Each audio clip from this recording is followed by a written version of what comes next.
Okay, welcome students. आज आपण आता एक्सरसाइज 2.5 च्या पुढचा पार्ट पाहणार आहोत. पेज नंबर 75 काढा सगळ्यांनी. Page number 75.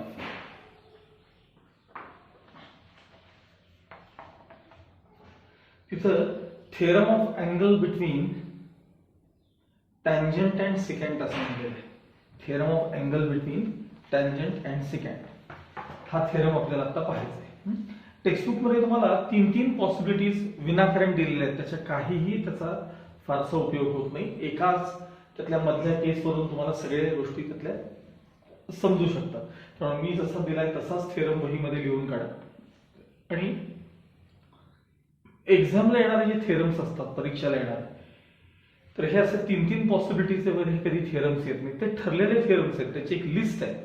तेवढेच थेरम परीक्षेला तुम्हाला येत असतात एक्झामला. ठीक आहे. हा थेरम वापरायचा आहे आपल्याला, त्यामुळं त्याचा प्रूफ पाहायचा आहे कसा आहे तो. आणि हा थेरम काय आहे तुम्हाला सांगतो, लक्षात घ्या. एखाद्या सर्कलमध्ये एक लाईन समजा ही टँजंट असेल सर्कलला, आणि ही जर सिकँट असेल, सिकँट, तर या अँगल एबीसी चं मेजर, या अँगल एबीसी चं measure half of intercepted arc म्हणजे हाफ ऑफ आर्क एबी इतकं असतं. या अँगलचं measure half of arc AB एवढं असतं. अँगल एसीबी चं measure half of measure of arc AB इतकं असतं. त्याला म्हणतात angle between tangent and secant. Angle between, ही टँजंट आहे आणि ही सिकँट आहे, त्यांच्यामधला हा अँगल आहे. आणि त्याचं measure half of intercepted arc एवढं असतं. हे आपल्याला प्रूव्ह करायचं. आता या केसमध्ये पुस्तकामध्ये त्या तीन फिगर्स जे आहेत त्यांनी काही नाही, एक राईट अँगलची केस घेतली, एक अॅक्यूट अँगलची घेतली आणि एक ऑब्च्युज अँगलची घेतली. त्यामुळे एक जरी केस आपण प्रूव्ह केली अॅक्यूट अँगलची, तर त्याच्यावरून तुम्हाला बाकी सगळ्या केसेस कळू शकतात. ठीक आहे. आता टेक्स्टबुक मध्ये बघा, ही फिगर तुम्हाला दिलेली आहे. सगळ्यांनी गिवन काय आहे, टू प्रूव्ह काय एकदा बघून घ्या बरं. इथे गिवन टू प्रूव्ह, इथं फक्त आर्कला एक नाव म्हणजे आर्क एबीच नाव 3 अक्षरात घेण्यासाठी इथे एक डी पॉइंट मध्ये दिलाय त्यांनी.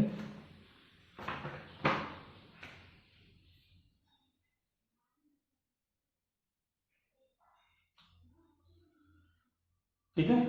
आता याचं काय, आणि टेक्स्टबुक मधले मी एक्स वाय जे आहेत त्याच्याऐवजी मी सिंगल व्हेरिएबल एक्स घेणार आहे. खूप सोपं जाईल तुम्हाला. बघा, हे बघा, एम सर्कलचं सेंटर आहे, एम बी रेडियस जॉईन करा आणि एम ए ही पण रेडियस जॉईन करा. मला सांगा, जर आपण हे एम बी जॉईन केलं तर रेडियस आणि टँजंट एकमेकांना काय असतात सांगा, परपेंडिक्युलर असतात. त्यामुळं हा अँगल त्यातला काय सांगा, तर तो 90 डिग्री. ठीक आहे. आता मी अँगल एबीसी चं मेजर, अँगल एबीसी चं मेजर एक्स अज्युम करणार आहे. अँगल एबीसी आहे, बघा नीट आहे का, अँगल एबीसी चं मेजर एक्स आहे. मग हा कंप्लीट अँगल 90 डिग्री आहे. मग त्यातून एक्स गेले तर राहिलेला अँगल एमबीए जो आहे, राहिलेला अँगल जो एमबी आहे, हा तर तुम्हाला मी बाजूला करून दाखवतो, लवकर कळेल. हे बघ, हा अँगल किती आहे, 90 डिग्री. ठीक आहे.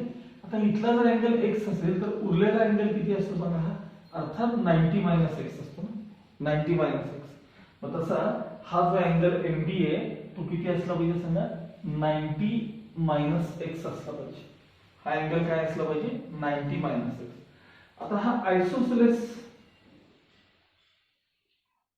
ट्रायंगल आहे, कारण एमबी आणि एमए इक्वल आहेत. याच्यावरून हा 90 मायनस एक्स असेल तर हा पण किती असेल सांगा, 90 मायनस एक्स. आणि मग या ट्रायंगल मध्ये तिघांची टोटल 180 दाखल्यावर तुम्हाला अँगल एम चं मेजर मिळणार आहे. आणि ते मिळालं की तुम्हाला जे काय प्रूव्ह करायचं आहे ते तुमचं प्रूव्ह होणार आहे. कसं ते आता मी तुम्हाला दाखवतो. तोपर्यंत मी इथे खाली टू प्रूव्ह लिहितो. हे बघा, टू प्रूव्ह सांगा, measure angle A B C equals half of measure of arc AD ADB, हे आपल्याला प्रूव्ह करायचं आहे. Measure angle ABC equals half of measure of arc ADB हे आपल्याला प्रूव्ह करायचं आहे. ठीक आहे. आता मी आता प्रूफ लिहून देतो तुम्हाला.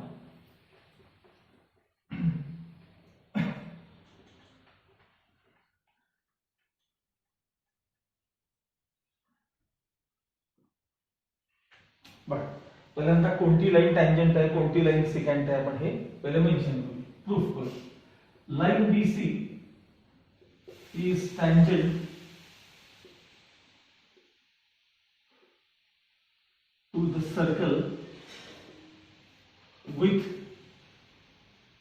center M and line AB is its secant. Line AB is its secant. Draw segments MB and MA. Draw segments MB and MA.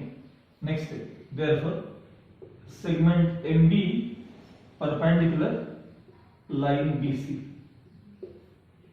काय म्हणतो सांगा आपण टँजंट थेरम म्हणतो. रिझन काय त्याला, रेडियस आणि टँजंट हे एकमेकांना नेहमी काय असतात, परपेंडिक्युलर असतात. Let measure angle ABC, measure angle ABC equals x degree. बघा एंगल ABC चं मेजर आपण काय अज्युम केले, x डिग्री अज्युम केले. आता मला सांगा एंगल MBC जो आहे, एंगल MBC तो तर 90 degree. Measure angle MBC equals 90 degree, कारण MB परपेंडिकुलर BC आहे ना. आता हा जो MBC एंगल आहे, हा MBC फिगर मध्ये बघा, MBC मध्ये MBA आणि ABC असे त्या दोन एंगल आहेत. ह्याच्यात MBA आणि MBC, measure angle MBA plus measure angle MBC equals 90 degree. MBA as it is plus measure angle MBC ने ABC बघा, MBA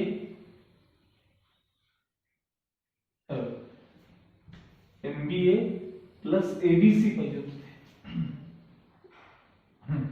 बघा ABC चं मेजर किती आहे, x is equal to 180 degree, is equal to 90 degree, is equal to 90 degree. आता x transfer करा. Therefore measure angle MBA equals 90 minus x. हा angle मिळाला 90 माइनस x. आता ट्रायंगल MBA आइसोसेलेस आहे, आपण हे मेन्शन करू आणि तोही एंगल 90 माइनस x दाखवूया. इन ट्रायंगल MBA सांगा कोण कोण कॉम्पोनेंट आहे सांगा. Segment MB component segment MA. Reason काय त्याला, ready of same circle, ready of same circle. Therefore, triangle MBA is an isosceles triangle. तो जो ट्रायंगल MBA तो काय असला पाहिजे, isosceles triangle. Therefore, measure angle MBA figure करा बघा, measure angle MBA equals measure angle MAB equals 90 minus x. हे दोन्ही एंगल्स काय झाले सांगा, हे 90 माइनस x. आणि याचा वापर करून आपण आता हा एंगल मिळवायचा आहे. ट्रायंगल मध्ये तिघांची टोटल 180 डिग्री असते, याच्यावरून आपण हा एंगल मिळवायचा आहे. Okay okay. मी हे इक्वेशन वर मुद्दा म्हणून ठेवलंय, मला लागणार आहे म्हणून. त्याच्या पुढे आपण कंटिन्यू करूया. बघा तर मी एक लाईन ड्रॉ करतो. म्हणजे इन ट्रायंगल MBA बघा मेजर एंगल हा पहिल्यांदा हा लिहितो मी.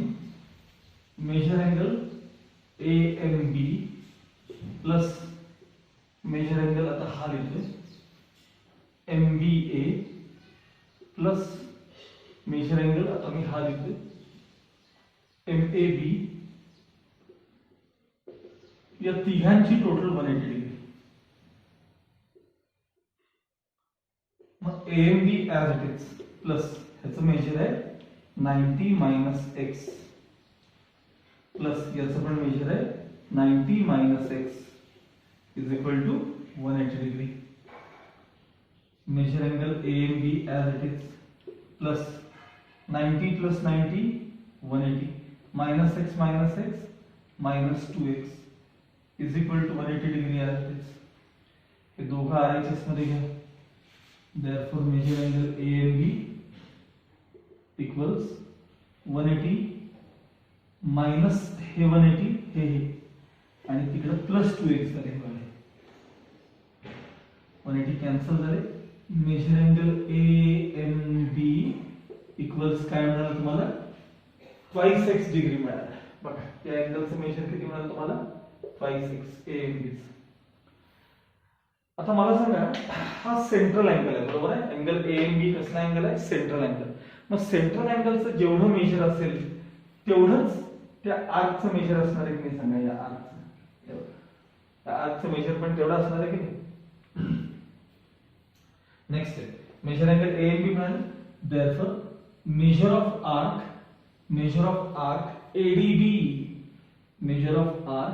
ADB इक्वल्स किती आलं सांगा 5x डिग्री. जेवढा सेंट्रल अँगल असेल तेवढंच समोरच्या आर्कचं मेजर असतं. मग ADBचं मेजर काय मिळालं आपल्याला 5x डिग्री. ओके बघा मेजर ऑफ आर्क ADB म्हणजे आर्कचं मेजर तुम्हाला काय मिळालं 5x. आता मी फक्त साइड चेंज करून घेतोय. That therefore 5x is equal to measure of arc ADB. ठीक आहे 5x is equal to measure of arc ADB. आता 2 ट्रान्सफर करा. therefore x equals half of measure of arc ADB. आणि आता x म्हणजे equation 1 मध्ये बघा काय होतं angle measure angle ABC equals half of measure of arc ADB from equation 1. झालं का बघा प्रूफ. अँगल ABC चं मेजर काय सांगा half of measure of arc ADB काय हे प्रूव्ह झालं. त्याला म्हणायचं angle between tangent and secant theorem. Angle between tangent and secant theorem असं त्याला म्हणायचं. ओके आता नेक्स्ट पेज वरती तुम्हाला पेज नंबर 76 तिथं बॉटमला असं म्हणलेलं आहे बघा खाली की alternative statement for the above theorem असं म्हणलेलं आहे. Alternative statement for the above theorem असं म्हणलेलं आहे. म्हणजे थोडक्यात हे काय तुम्हाला सांगतो. आता आपण जो थेरम पाहिला ना आता जो पण त्याला टँजंट सिकॅन्ट थेरम असं नाव आहे. त्याचं काय नाव आहे टँजंट सिकॅन्ट किंवा angle between tangent and secant theorem असं देखील म्हणतात. तो थेरम आणि इन्स्क्राइब्ड अँगल थेरम म्हणजे मागं पाहिलेला यांचं कॉम्बिनेशन करून हा पुढचं आपल्याला स्टेटमेंट त्यांनी दिलेलं आहे. ते स्टेटमेंट असं दिलं बघा द अँगल बिटवीन खाली एकदम बॉटमला बघा the angle between tangent of a circle and chord drawn from the point of contact म्हणजेच ती सिकॅन्ट आपली ती कंप्लीट एक्सटेंड केली की secant. The angle between a tangent of a circle and chord drawn from the point of contact is congruent to the angle inscribed in the arc opposite to the arc intercepted by that angle. अजिबात भाषा कळत नाही अवघड आहे सोप्या भाषेत सांगतो लक्ष द्या. ही लाईन टँजंट आहे ही लाईन सिकॅन्ट आहे किंवा AB कॉर्ड आहे. नुसतं सेगमेंट AB कॉर्ड आहे. सिकॅन्ट म्हणा कॉर्ड म्हणा ठीक आहे सेगमेंट AB कॉर्ड. तर या कॉर्डने आणि टँजंटने केलेला हा जो अँगल आहे ना हा angle that angle is congruent to the angle inscribed in opposite arc. आता मला सांगा ही जी आर्क आहे ही या अँगलने इंटरसेक्ट केलेली आर्क आहे. मग अपोजिट आर्क म्हणजे एवढी सगळी आर्क. त्याला कळवून नाव घेतो मी इथे टी. आर्क ADB जी आहे ती अपोजिट आर्क. त्यामध्ये जो अँगल इन्स्क्राइब झालाय ना त्या आर्क मध्ये बघा मला सांगा अँगल ADB कोणत्या आर्क मध्ये इन्स्क्राइब झालाय सांगा. तो आर्क ADB मध्ये इन्स्क्राइब झालाय. अँगल ADB हा कोणत्या आर्क मध्ये इन्स्क्राइब झालाय आर्क ADB मध्ये इन्स्क्राइब झालाय. Angle ADB is inscribed in arc ADB आणि हा अँगल याला कॉन्ग्रुएंट आहे असं त्यांना म्हणायचं आहे त्या स्टेटमेंट मध्ये. साहजिक आहे विचार करा मला सांगा अँगल ABC चं मेजर आता जस्ट पाहिलेल्या थेरम प्रमाणे अँगल एबीसीचं मेजर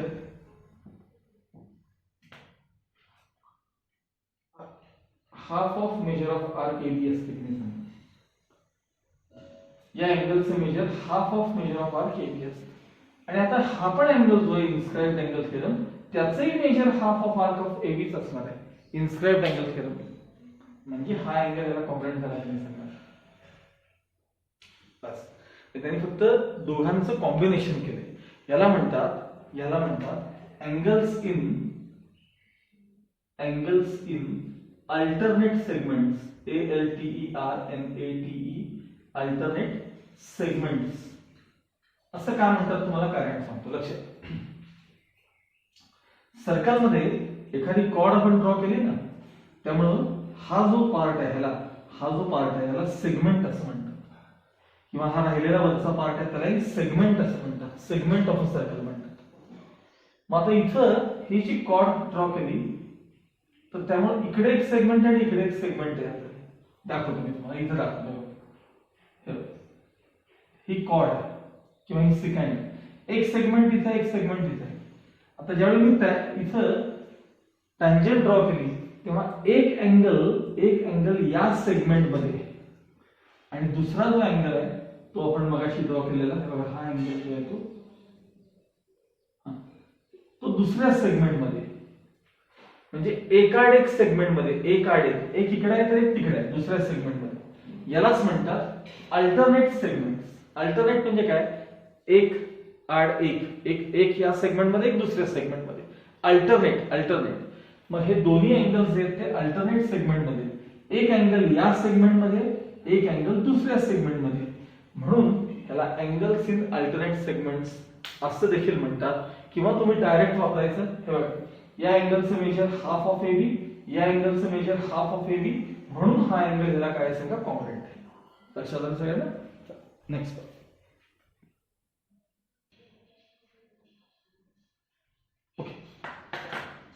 नाउ नेक्स्ट पुढचा थेरम बघा page number 77 theorem of internal division of chords असं म्हटलेलं आहे.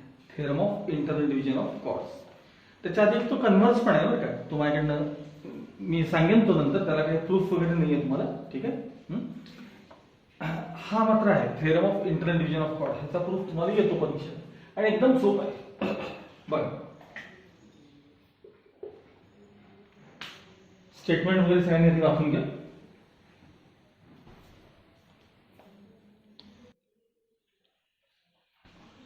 बघा गिवन मध्ये काय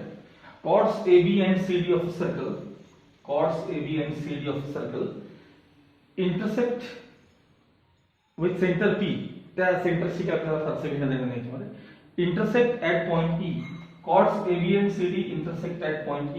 prove that हे बघा इथं बघा AE into BE किंवा EB इक्वल CE into DE हे आपल्याला प्रूव्ह करायचं.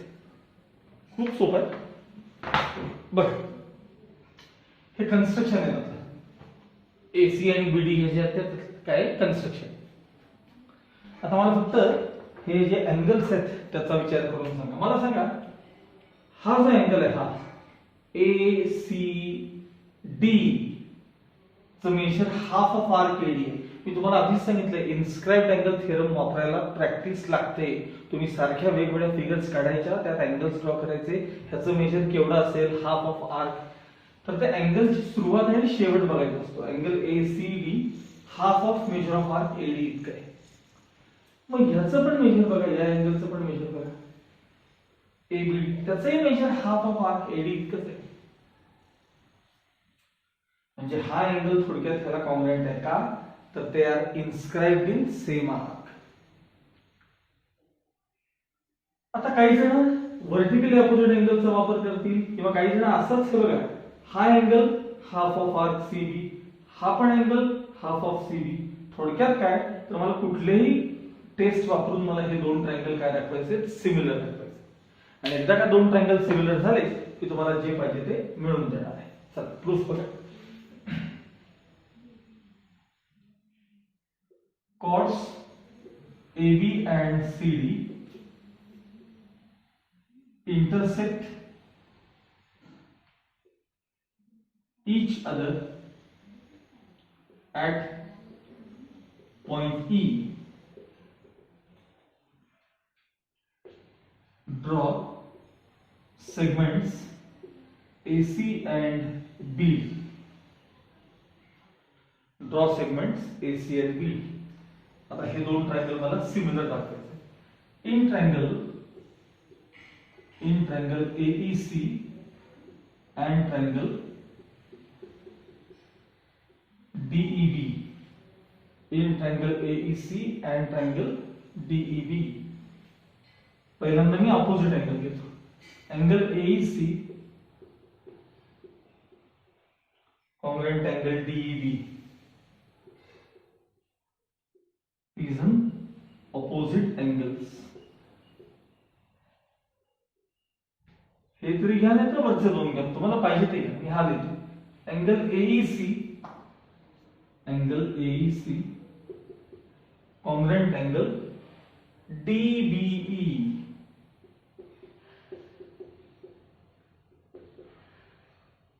INSCRIBED inscribed in same arc असं त्याला रिझन द्यायचं. काय रिझन द्यायचं? inscribed in same arc. ठीक है. Therefore triangle AEC similar triangle DEB by which test? AA test. बस दोन ट्रायंगल सिमिलर आहेत, पाहिजे तसा रेशो घ्या. Therefore AE upon DE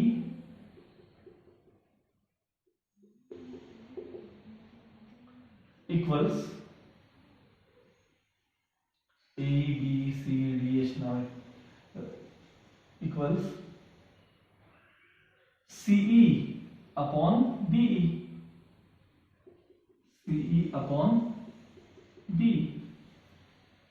ठीक है. टर्म ट्रांसफर करा. हे corresponding sides of similar triangles. आता cross. Therefore AE into BE equals CE into DE. अलग बघा शो दॅट. ए ते EB चं BE झाले, तेवढं त्यांना काही फरक पडत नाही. इथे EB झाले आणि इथे ED झालेलं, एवढा फक्त फरक आहे. हा ठीक आहे. तर AE into BE equals CE into D. याला म्हणायचं internal division of chords. Okay.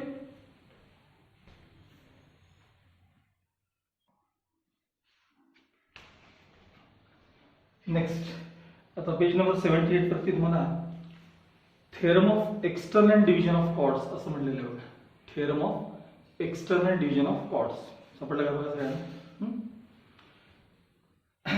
काय म्हणले बघा स्टेटमेंट. इफ खाली स्टेटमेंट आहे.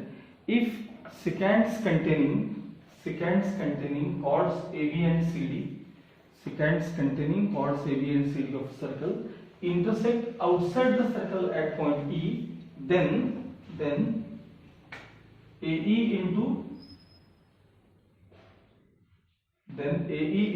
EB equals CE into ED. हे प्रूव्ह करायचं. आता ह्याला कसं लक्षात ठेवायचं मी घ्यायला. हे बघा असं म्हणायचं AE म्हणजे ही कंप्लीट सिकँड आहे आणि EB हा त्याचा सिकँडच्या बाहेरचा भाग आहे, सर्कलच्या बाहेरचा. मग हे लक्षात ठेवायला सोपं राहण्यासाठी असं म्हणायचं. हे बघा whole secant into exterior part is equal to पुन्हा whole secant into exterior part. हे असं लक्षात ठेवायचं. Whole secant into exterior part is equal to whole secant into exterior part. ह्याचं तुम्हाला ऍक्टिव्हिटी बेस्ड हे दिलेलं आहे, तुम्हाला त्यांनी प्रूफ दिलेलं आहे. त्याकरता हे जॉईन करायचंय आणि हे जॉईन करायचंय. आता ट्रायंगल ADE कडे बघा. ट्रायंगल ADE त्यामध्ये जो अँगल E आहे तोच CB ट्रायंगल मध्ये पण तोच अँगल E आहे की नाही बघा. आहे. त्यानंतर हा अँगल आहे ना, हा बघा, हा अँगल, हा याचं measure half of arc BD आहे. इन्स्क्राइब्ड अँगल प्रॅक्टिस पाहिजे, याचं measure half of arc BD आहे, याचं पण measure half of arc BD आहे की नाही सांगा. म्हणजे हे दोन्ही अँगल्स काय आहेत सांगा, कॉंग्रंट आहेत, इन्स्क्राइब्ड इन सेम आर्क, एकाच आर्क मध्ये इन्स्क्राइब झाले म्हणून तर ते कॉंग्रंट आहेत. म्हणजे याचा वापर करून आपल्याला हे दोन ट्रायंगल काय दाखवायचे, सिमिलर दाखवायचे. बरं, आणि हा तिथे ऍक्टिव्हिटी सारखा दिलाय मी, त्यामुळे तसाच लिहून देतो तुम्हाला. In triangle ADE and triangle CBE, हे बघा एडीई म्हणजे हा ट्रायंगल आहे एडीई, आणि सीबीई म्हणजे असा ट्रायंगल आहे, हा ट्रायंगल आहे. ठीक आहे. Angle AED congruent angle CEB, AED म्हणजे हा अँगल आणि सीईबी म्हणजे हा अँगल. दोन्ही ट्रायंगल मध्ये एक अँगल काय सांगा, कॉमन आहे, कॉमन. आता दुसरा डीएई म्हणजे हा अँगल बघा डीएई बघा हा angle. Congruent angle CBE, congruent angle CBE हा अँगल, हा अँगल याला कॉंग्रंट आहे. रिझन त्याला inscribed in same arc, inscribed in same arc. Therefore, these two triangles are similar by AA test. Triangle ADE हा similar triangle CBE by AA test. आता दोन triangle जेव्हा similar असतील तेव्हा त्यांचे करस्पॉन्डिंग साइड्स कसे असतात, प्रपोर्शन मध्ये असतात. AD upon CB equals DE upon BE equals AE upon CE. त्यातलं आपल्याला जे लागणार आहे ते बघायचं.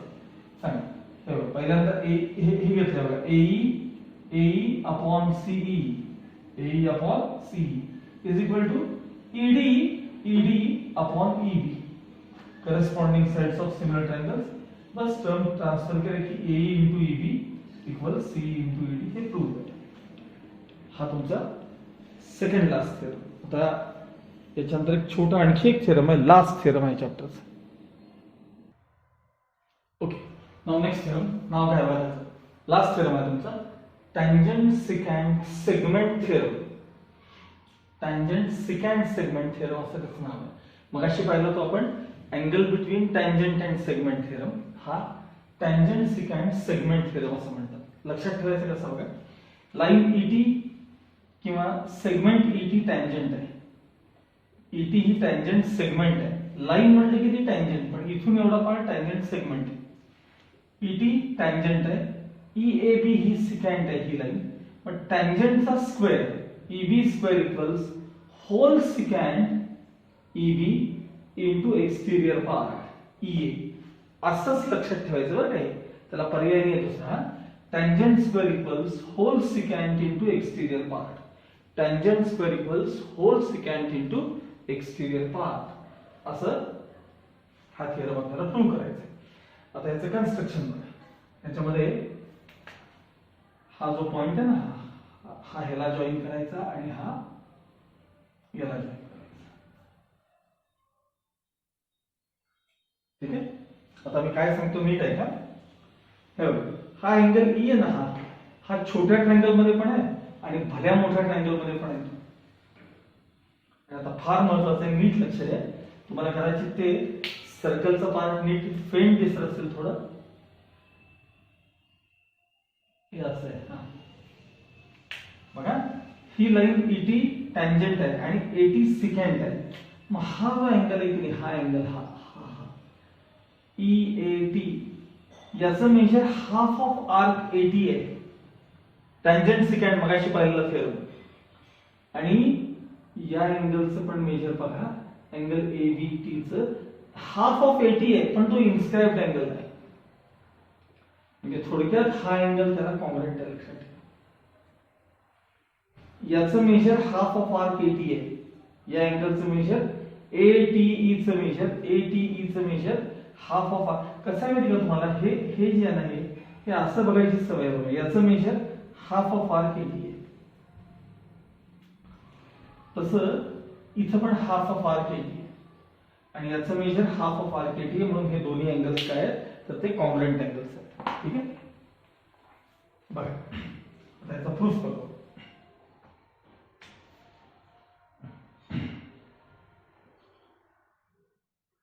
Segment ET is tangent to the circle at point T, at point T, line EAB is secant, line EAB is secant to the circle. ठीक आहे. आता पहिल्यांदा मी या छोट्या ट्रायंगलचं नाव घेतोय सिमिलॅरिटीसाठी. In triangle ETA, in triangle ETA छोटा आणि हा भला मोठा ट्रायंगल. आता मला सांगा E ला जो मार्क आहे तो E ला मोठ्या ट्रायंगल मध्ये तिथंच येणार आहे, तो E कॉमन आहे. E मग नंतर मी T घेतला होता आणि कसलाही मार्क नाही, मग EBT नाव घेतलं पाहिजे मोठ्या ट्रायंगलचं नाव. And triangle EBT, in triangle ETA and triangle EBT. आता पहिल्यांदा मी हा कॉमन अँगल सांगणार आहे. कॉमन अँगल AET, हे बघा AET, angle AET congruent angle TEB. हे कसं होतं बघा नाव AET, मग तसं काय आहे TEB. बघा अँगल E दोघांमध्ये आला की नाही बघा, E हा तो कॉमन अँगल आहे.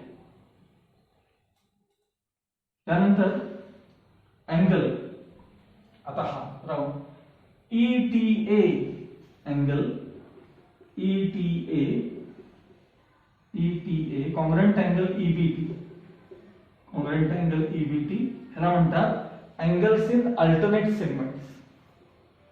Angles in alternate segments. तर हे दोन ट्रायंगल काय झाले, सिमिलर झाले. Therefore triangle ETA similar triangle EBT by A test. बस तिकडे बघा आता प्रपोर्शन काय, ET upon EB, ET upon EB is equal to EA upon ET, EA upon ET, corresponding sides of similar triangles. Term transfer करा म्हणजे ET square equals ET into ET equals ह्यांचं multiplication EB into EA, EB into EA.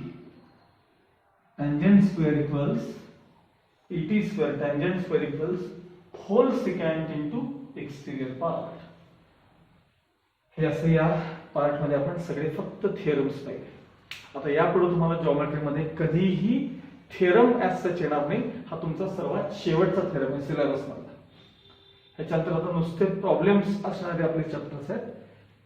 यानंतर आपण exercise जो काय असेल तो next 3.5 असेल बहुतेक 3.5 हा एक्सरसाइज आपण नेक्स्ट लेक्चर मध्ये पाहणार. ठीक आहे.